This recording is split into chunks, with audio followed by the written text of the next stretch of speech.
आपल्याला वाटतं की ध्यान म्हणजे काय? फक्त डोळे मिटून शांत बसणं, मनःशांती.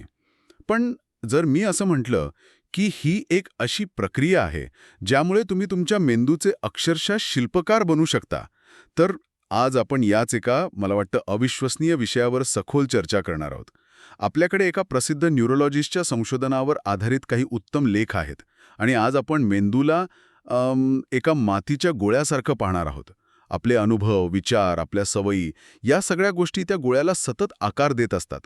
पण ध्यान ही एक अशी कला आहे जी आपल्याला स्वतः त्या मातीच्या गोळ्याला हवा तसा अधिक मजबूत आणि शांत आकार देण्याची शक्ती देते असं म्हटलं जातं. तर आजचा आपला उद्देश हाच आहे. मेंदू पुन्हा वायर होतो किंवा रिवायर होतो या कल्पनेमागे नक्की विज्ञान काय आहे हे समजून घेऊया. चला अगदी मुळापासून सुरुवात करूया.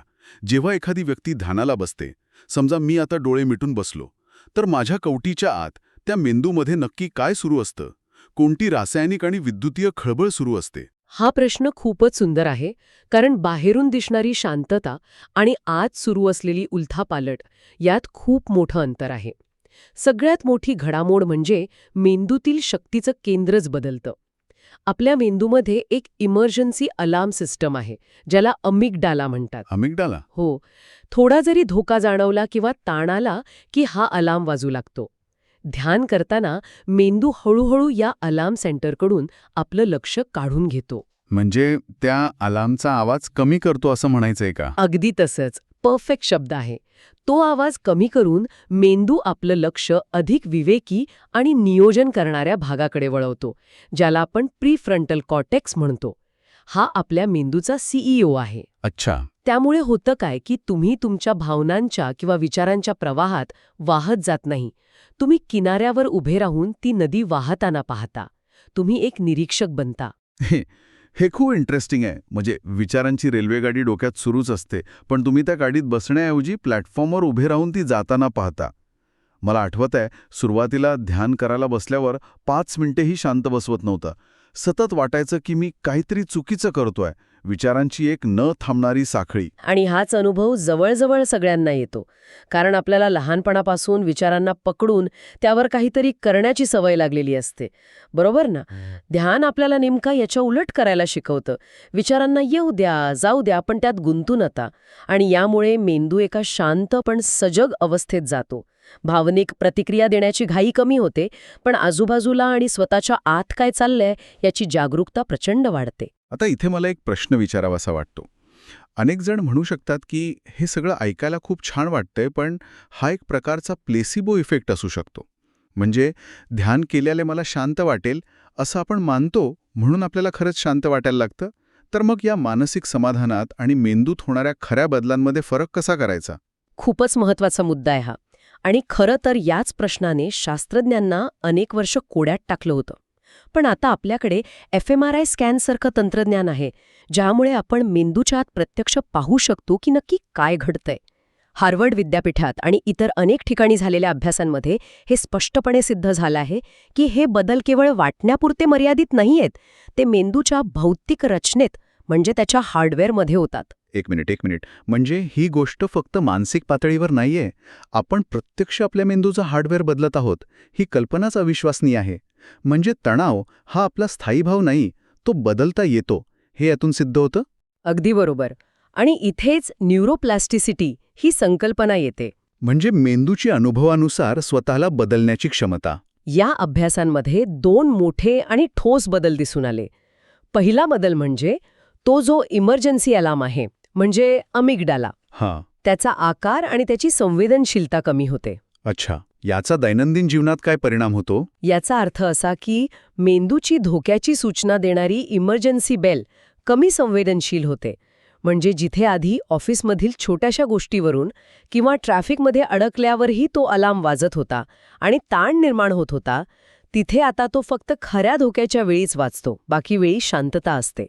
तुमची छोट्या गोष्टींवरून चिडचिड होण्याची किंवा घाबरण्याची सवय कमी होते. आणि दुसरा बदल कोणता? दुसरा बदल अधिक रचनात्मक आहे.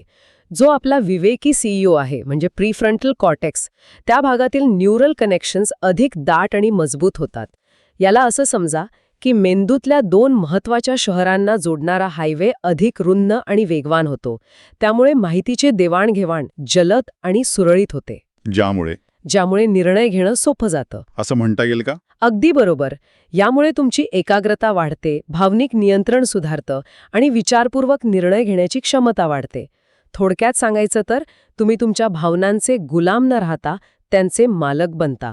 तणावपूर्ण परिस्थितीत भावनेच्या आहारी जाऊन प्रतिक्रिया देण्याऐवजी तुम्ही शांतपणे विचार करून प्रतिसाद देऊ शकता. म्हणजे हे फक्त शांत वाटणं नाही, तर मेंदू अक्षरशः तणावाला प्रतिसाद देण्यासाठी अधिक कार्यक्षम आणि संतुलित बनतो. हे खूपच शक्तिशाली आहे. पण हे सगळं ऐकल्यावर कोणाच्याही मनात पहिला प्रश्न येईल की ठीक आहे, मला माझ्या मेंदूचा हा हायवे मजबूत करायचा आहे आणि इमर्जन्सी अलार्म शांत करायचा आहे. पण त्यासाठी किती वेळ लागेल? हे बदल दिसण्यासाठी किती काळ ध्यान करावं लागतं? हा एक स्वाभाविक आणि अत्यंत व्यावहारिक प्रश्न आहे. आणि याचं उत्तर एका शब्दात देता येणार नाही, कारण ते प्रत्येकाच्या सातत्यावर अवलंबून आहे.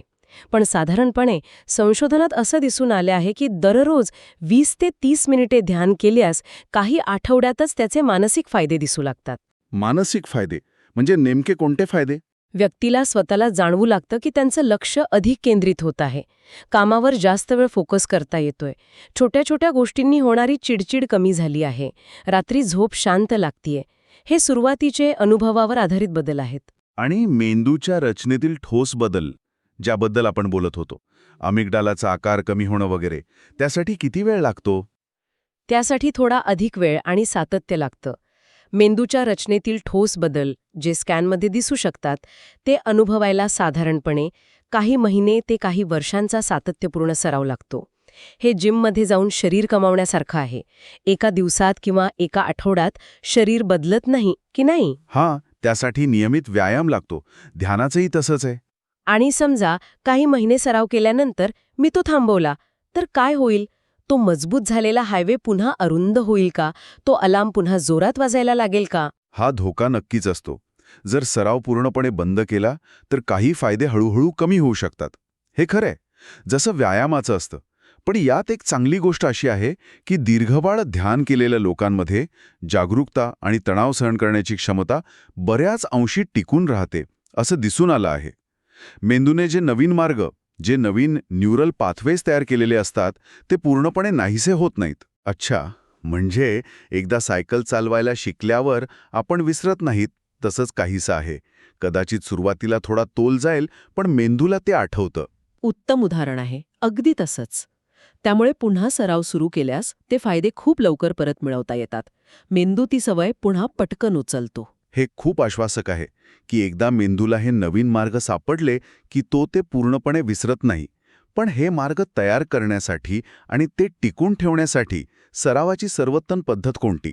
म्हणजे रोज किती वेळ आणि कसं ध्यान करणं आदर्श मानलं जातं असं न्यूरोलॉजिस्ट सांगतात. त्यांच्या मते सरासरी व्यक्तीसाठी दररोज 20 ते 45 मिनिटे ध्यान करणे आदर्श आहे. पण इथे वेळेपेक्षा सातत्य जास्त महत्वाचं आहे.